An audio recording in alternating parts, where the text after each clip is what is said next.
할렐루야.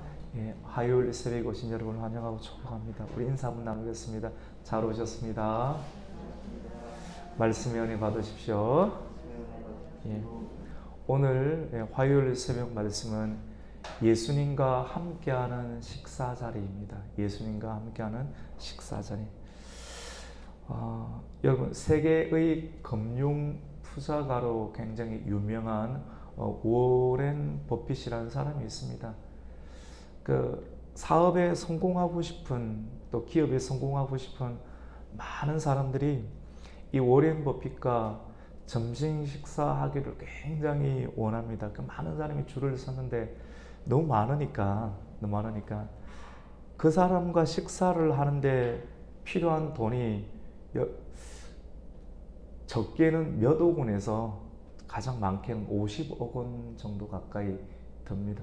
우리가 생각하기에는 뭘 식사하는데 그렇게 드나, 표면적으로는 한 2만 원 정도 식사 뭐 충분하지 않는가 보편적으로 이렇게 생각하겠지만도, 식사는 단순한 식사 자리가 아니죠. 이렇게 오고 가는 음식을 만드는 그런 내용들보다 그 식사하면서 만들어지는 그 대화의 가치가 굉장히 특별하고 또 소중하기 때문에 그 어마어마한 자본을 투자해서라도 그분과 대화를 하고 싶은 사람들이 그렇게 많다라고 이렇게 하는 것입니다.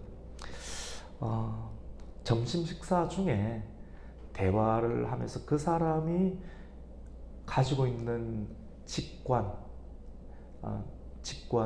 그리고 그 사람이 말하는 태도, 약간 높은 사람들은 이런 것을 특별하게 에너지를 많이 투자를 해요. 돈이라든가 이런 부분들이. 또 그 무엇보다 그 워렌 버핏이 가지고 있는 어떤 가치관 속에 포함되어 있는 투자 전략, 이런 것들을 대화 속에서 점심 식사하는 1시간 또는 2시간, 이 시간에 속에서 그것을 배우려고 하는 사람들이 그에게 돈을 투자해서라도 그분과 대화를 나누고 싶어하는 것을 우리는 보게 됩니다. 성공하고 싶은 것이죠, 여러분. 여러분, 성공과 행복의 차이가 있습니다. 성공은 원하는 것을 손에 넣는 것입니다.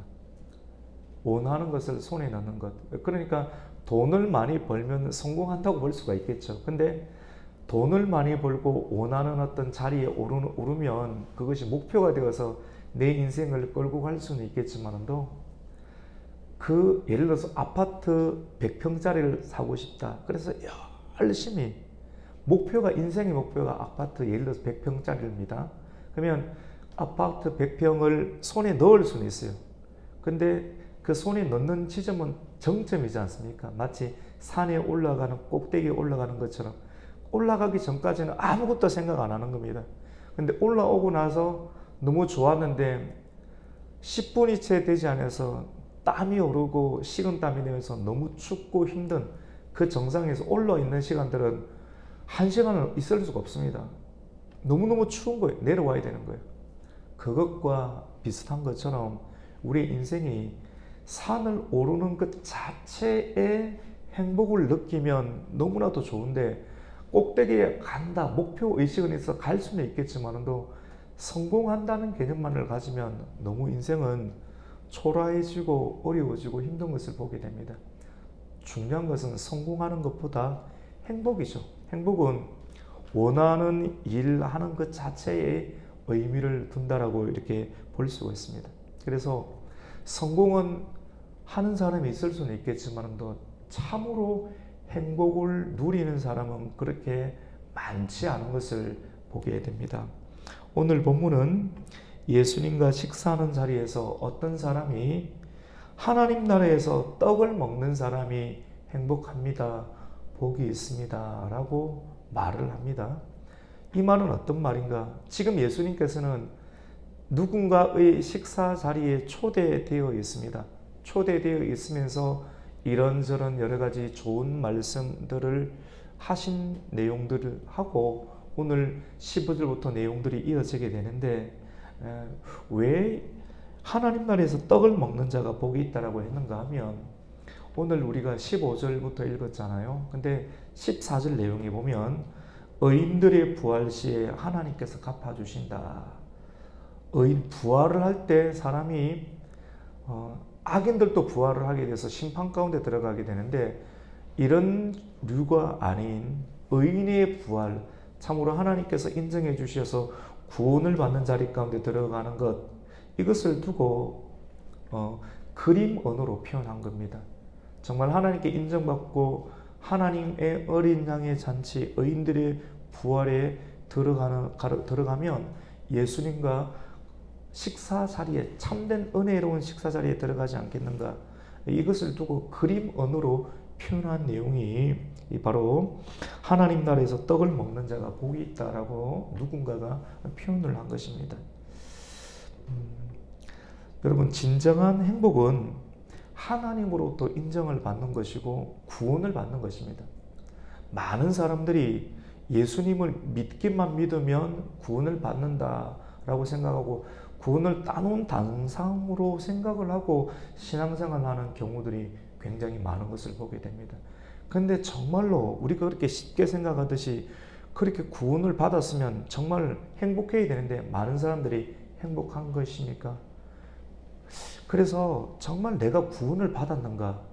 믿음으로 구원받는 것, 우리가 굳이 주일날 저녁에 로마서 말씀을 하면서 딱딱하기도 하는 그 내용들을 조그만 성냥불로 녹이듯이, 천천히 녹이듯이 빨리빨리 크게 화력을 이렇게 붙여가지고 녹이면 쉽게 올 텐데, 성냥불로 녹이듯이 천천히 녹이듯이 그 어려운 말씀처럼 느끼는 것을 살피는 것은 구원이란 부분들이, 그리고 구원을 얻는 믿음이 참 쉬운 것처럼 보이지만도 많은 사람들이 그 쉽게 보이는 그 구원, 그리고 그 믿음이 정말로 있는가를 우리가 정말 준비해야 되고 살펴볼 필요성이 있다는 것을 우리는 다시금 생각을 하게 됩니다. 믿음으로 구원받는데 왜 많은 사람들이 그렇게 믿지 못하는 것일까요? 그래서 우리는 빼앗기지 않는 그런 행복을 우리는 누려야 합니다. 예수님은 오늘 말씀을 통해서 16절부터 말씀을 통해서 큰 잔치 비유를 말씀해 주고 있습니다. 큰 잔치 비유는 하나님 나라라는 것이거든요. 하나님 나라. 사람들이 잘 알아들을 것 같은데, 예수님과 직접 하나님이셨던 예수님과 직접 그때 그 당시 2000년 전에 만났던 사람들도 믿음을 모르는 겁니다. 예수님을 직접 만나도, 하나님이 직접 오셔도 예수님의 말씀을 알아듣는 사람들이 너무나도 적었고 믿음을 가지는 사람이 너무나도 적었기 때문에 예수님은 다양한 방식으로 믿음을 넣어주기 위해서 사람들의 고정관념이 있다는 거예요. 내가 믿고 싶은 것이 있고 그 믿고 싶은 고정관념들이 그렇게 안 깨어지더라는 겁니다. 예수님이 설교하셔도 못 알아듣는 거예요. 그래서 계속 반복적으로 이런 말씀 저런 말씀, 기적을 행하셔도, 오병이어 기적을 행하셔도 사람들 안에 있는 가치관, 생각, 고정관념들을 못 버리고, 마치 예수님의 12제자들도 예루살렘에 다다르기 직전까지도 자기 안에 있는 자기 안의 가치관들을 깨지 못하는 것들을 예수님은 이렇게 아시고 계속해서 때로는 책망도 하시기도 하고 때로는 고면도 하시기도 하고 이런저런 비유로 말씀하셨던 것을 우리가 보게 됩니다. 그러한 과정들 속에서 예수님은 오늘 큰 잔치 비유를 말씀하는데요. 이 비유에서 잔치집의 주인은 손님들을 2번을 초청하는 그 시대의 상황들을 오늘 성경 가운데 기록을 하고 있습니다. 첫 번째 초청은 참석하기로 예약되어진 사람들에게 한번 찾아가는 형식, 그때 그 시대의 문화를 반영하는 모습으로 예수님 비유를 하고 있습니다. 이 비유를 통해서 이제 천국에 가는 비유, 하나님 나라에 가는 비유를 설명하는 과정이 있거든요. 두 번째 비유는 잔치가 시작되었기 때문에 어서 빨리 오셔야 됩니다 라고 하는 형식으로 비유가 설명이 되어 있습니다. 여러분, 이제 잔치가 시작되려고 합니다. 그래서 주인은 종들에게 예약되어진 사람들, 또는 손님들에게 보내어서 이제 잔치가 시작이 되니까 오십시오. 오시기만 오시면 됩니다. 하나님이 종을 다 보내서 그 소식을 듣고 예약된 사람들에게 오라고 하는 그런 어떤 내용이죠. 그런데 먼저 잔치에 오기로 예정되어 있던 사람들이 모두가 주인이 종들을 보내어서 이렇게 왔는데 잔치가 시작되니까 이 잔치가 정말 중요한 잔치인데 여기에 들어오면 됩니다. 여러분이 준비할 것은 전혀 없습니다. 라고 이야기를 합니다. 근데 오늘 본문에 보면 모두가 하나같이 주인이 보내었던 종들을 통한 그 잔치의 초대에 하나같이 응하지를 않습니다. 예약된 사람들이 하나같이 다 응하지를 않는데 참석할 수 없다. 양해를 구합니다. 그런데 여러분 그 이유가 세 가지로 오늘 본문을 소개하는데 첫 번째는 밭을 샀기 때문에 내가 밭을 샀기 때문에 올 수가 없다. 양해해달라. 양해해달라는 게 양해를 해야 하죠. 두 번째로는 소 5결이를 샀다라고 합니다. 여러분 소 5결이는 한 결이는 2마리거든요. 엘리사도 이렇게 몇 결이라고 이야기를 했잖아요. 한 결이라고 하는 것은 2마리를 하나로 세트로 모아서 한 결이. 그러면 5결이면 몇 마리입니까? 10마리죠. 10마리를 샀기 때문에 내가 지금 갈 수가 없다. 소를 시험해 봐야겠다. 밭을 잘 가는지 안 가는지. 세 번째로는 내가 장가를 간다. 그때 그 당시 이 팔레스타인의 문화는 장가를 여러분 한 번 가는 것이 아니고 일부 다처제지 않습니까? 일부 다처제이기 때문에 장가를 2번 가고 3번 가는 거예요. 오늘 본문에 나오는 장가 간다라고 말하는 사람은 분명하게 첫 번째 장가가 아닐 거예요. 2번째 가고 3번째 가고, 그것도 2번째 부인을 맞고 3번째 부인을 맞고. 그때 그 당시 왜? 여러분 오늘 나오는 이 내용들은 단순한 내용이 아니라 다 부자들이에요. 다 부자들이에요. 부자들은 다 제각기 자기들의 이유가 있습니다. 우리 오늘 그 말씀 한번 볼까요? 우리 16절부터 한번 쭉 한번 읽어보겠습니다. 우리 다 아는 내용이지만도 또 설교를 듣고 하나님께 주시는 감동으로 보는 것과 전혀 다른 것이거든요. 우리 16절부터 한번 읽습니다. 시작. 이러시되 어떤 사람이 큰 잔치를 베풀고 많은 사람을 청했죠. 17절입니다. 잔치할 시각에 그 청하였던 자들에게 종을 보내어 이르되 오소서 모든 것이 준비되어 다 준비되어 오기만 오면 되죠. 믿고 그 종이 전하는 메시지를 듣고 예약된 사람 오기만 오면 되는데 이 말을 듣고 오느냐 믿음을 가지느냐 안 와요. 안 와. 18절 한번 읽어보겠습니다. 다 일치하게 사양하여 한 사람은 이르되 나는 밭을 샀음에 아무래도 나가 보아야 하겠으니 청컨대 나를 양해하도록 하라 하고 양해 부탁합니다. 두 번째입니다. 또 한 사람은 이르되 나는 소 5결을 샀음에 시험하러 가니 청하건대 나를 양해하도록 하라. 두 번째도 양해해달라고 합니다. 말 잘하지요. 세 번째입니다. 또 한 사람은 이르되 나는 장가 들었으니 그러므로 가지 못하겠노라 하는지라. 종은 주인이 시키는 대로 가서 전해야 되는 거잖아요. 종은 그대로 전하는 거예요. 근데 종은 대부분 거절을 당해요. 안 맞으면 다행입니다. 안 맞으면 다행. 종은 주인이 시키는 대로 가서 전해야 되는데 그 전하는 말씀에 대하여서 호의적으로 반응하는 사람들이 오늘 본문을 보니까 없어요. 하나님의 종이 되어서 말씀을 그대로 전하면 좋아할 것 같지만도 항상 대부분의 경우 싫어하고 좋은 말로 하는 것처럼 보이지만도 다 거절합니다. 종은 주인이 시켜서 전한 내용에 관해서 모두가 부드럽게 권면하는 것처럼 보이지만 다 주인의 말에 사양하고 거절한 것을 주인에게 찾아와서 말을 합니다. 말을 하니까 주인은 어떻게 합니까? 엄청나게 노합니다.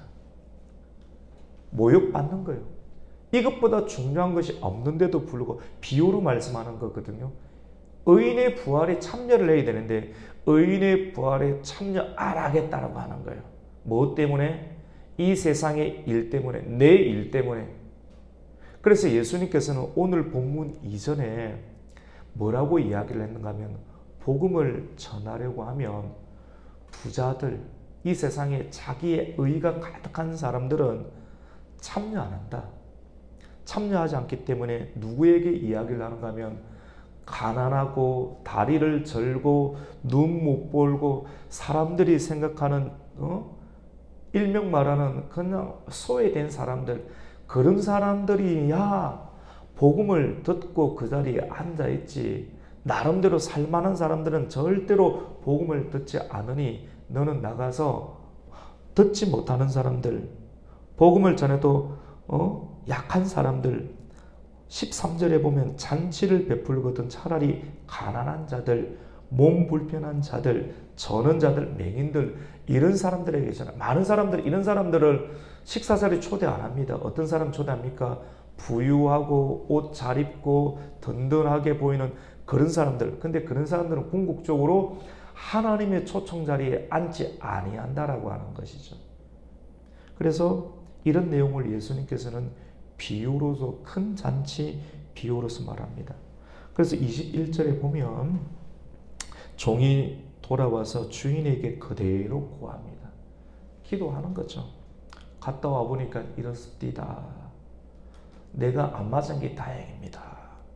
그렇게 이야기를 하니까 그 종에게 이르되 뭐라고 주인이 말을 하는가 하면 빨리 시내의 거리와 골목으로 가서 가난한 자들과 몸 불편하는 자들과 앞 못 보는 맹인들과 다리 저는 절뚝발이들에게 나가서 차라리 그 사람들을 데려오라.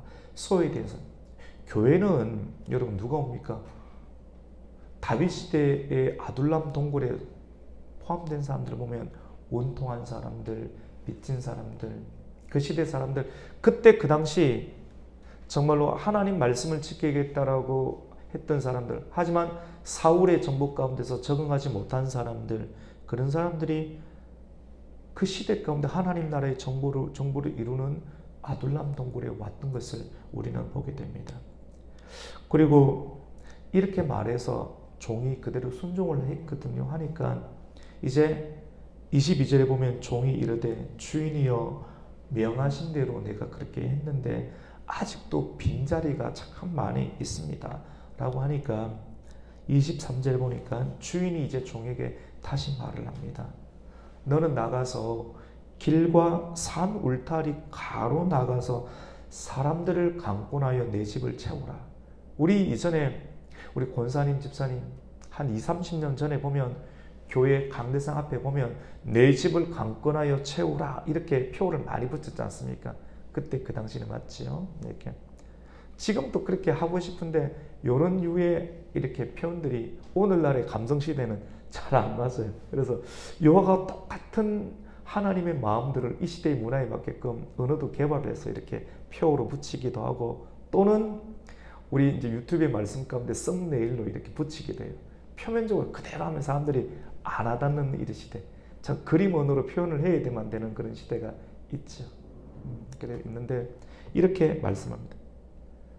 바깥으로 나가라고 합니다. 이 내용은 더 힘든 사람들, 초대되어 있는 사람들이 초대에 응하지 않으니까 더 바깥으로 나아가서 너희들이 볼 때 거부하고 원수처럼 지내는 그런 산 울타리, 도시의 성 밖에 있는 그런 사람들에게까지 나아가서 복음을 전해서 그 사람들을 초대해라. 이 사람들에게도 이제 복음의 문이 열렸다는 것을 비유로 말씀하는데 들어야 될 사람들이 여전히 기가 막혀서 이 말이 어떤 내용인지 전혀 모르게 되는 것이죠.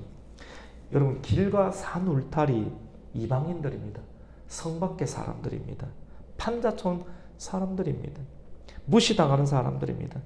이런 사람들에게까지 복음을 전해서 주인이 준비하였던 큰 잔치, 정말 하나님과 함께하는 영원한 식사 자리에 초대될 수 있도록, 사람들은 하나님과 식사하는 자리보다는 내가 지금 소를 샀고 경제활동을 해야 되고 내가 사업을 해야 되고 내가 집을 샀고 잘 지었는지 확인해야 되고 밭을 샀기 때문에 이 땅이 좋은 땅인지 확인해야 되고 내가 또 이런 여러 가지 일들 가운데 장가를 또 갔기 때문에 나는 갈 수 없노라.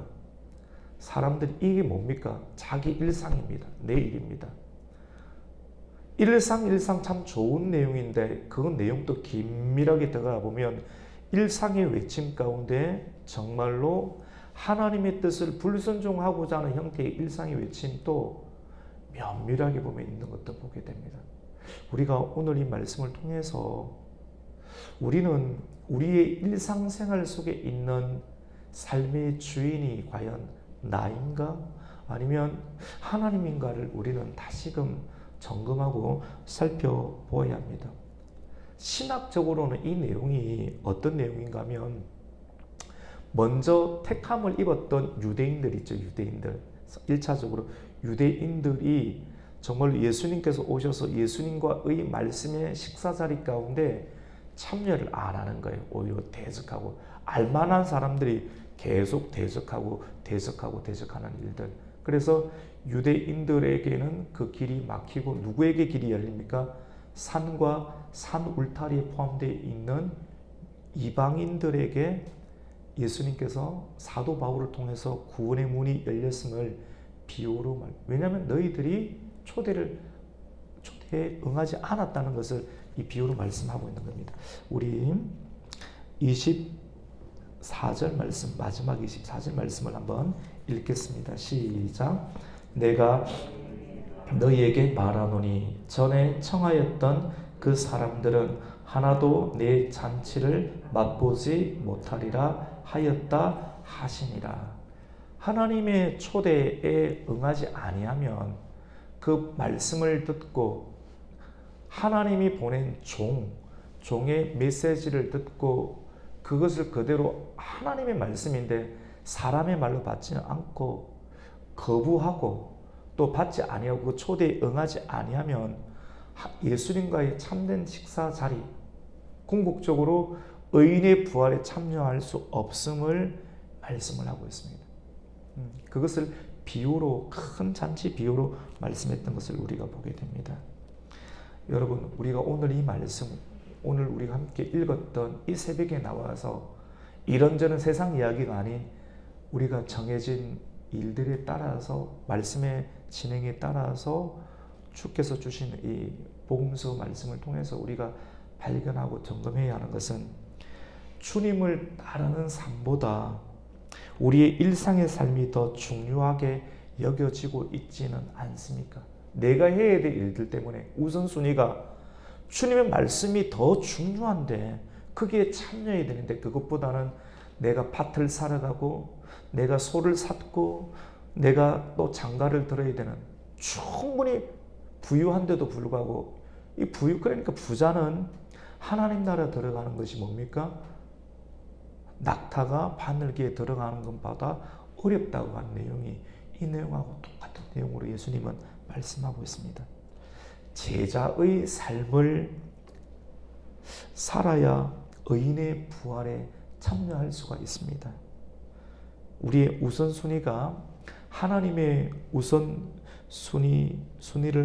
앞지르지 않도록 그리고 우리가 주일 저녁에 함께 로마서 말씀을 통해서 또 한번 나눠보고 있는데 그 제목을 그렇게 붙여놨잖아요. 하나님은 주연, 우리는 뭡니까? 조연인데요. 모든 것이 하나님이 주연이 되어야 되는데 내가 주연이 되는 삶을 살고 싶지 않은가? 내 기분이 안 맞아 보면 신앙이 훅 떨어져 버리고 내 의도대로 안 되면 나는 마음이 떨어져 버리는 그런 연약한 믿음을 갖고 있지 않는지, 정말 믿음으로 구원받는 것이 얼마나 내 개인의 감정과 인정과 사정과 감정보다 더 뛰어나야 되는지를 우리에게 말씀을 하고 있습니다. 오늘 말씀을 통해서 우리가 예수 그리스도와 함께 동행하는 삶을 더욱더 지속적으로 잘해 나갈 수 있도록 우리를 위해서 이 땅 가운데 오신 예수 그리스도를 믿는 믿음을 잘 챙기고 그 믿음을 잘 유지할 수 있도록 다시금 말씀과 기도로 점검하고 또 나아가는 이 복된 아침이 되시기를 예수님의 이름으로 축복합니다. 아멘. 하나님 감사를 드립니다. 오늘 이 화요일 아침도 우리를 깨워주시고 하루의 첫 시작을 하나님 말씀과 대면할 수 있도록 은혜를 주시니 감사를 드립니다. 이것이 얼마나 복입니까? 우리 마음과 내 건강이 약하든지 마음에 어려움이 있으면 우리는 이렇게 다 할 수가 없습니다. 그럼에도 불구하고 우리의 마음을 일으키고 마음을 잘 지키고 또 말씀을 듣는 자리 가운데 서 있을 수 있는 것이 하나님의 은혜인 줄로 믿습니다. 이 믿음을 잘 유지하게 해주시고 영적인 분별력을 가지고 이 마지막 시대와 같은 이 시대를 예수님과 동행하는 그 동행길에서 좌로나 우로나 치우치거나 또 낙심하거나 멈추지 아니하고 지속적으로 균일하게 잘 나아갈 수 있도록 온전한 믿음으로 우리를 세워 주시옵소서. 예수님의 이름으로 기도드립니다. 아멘.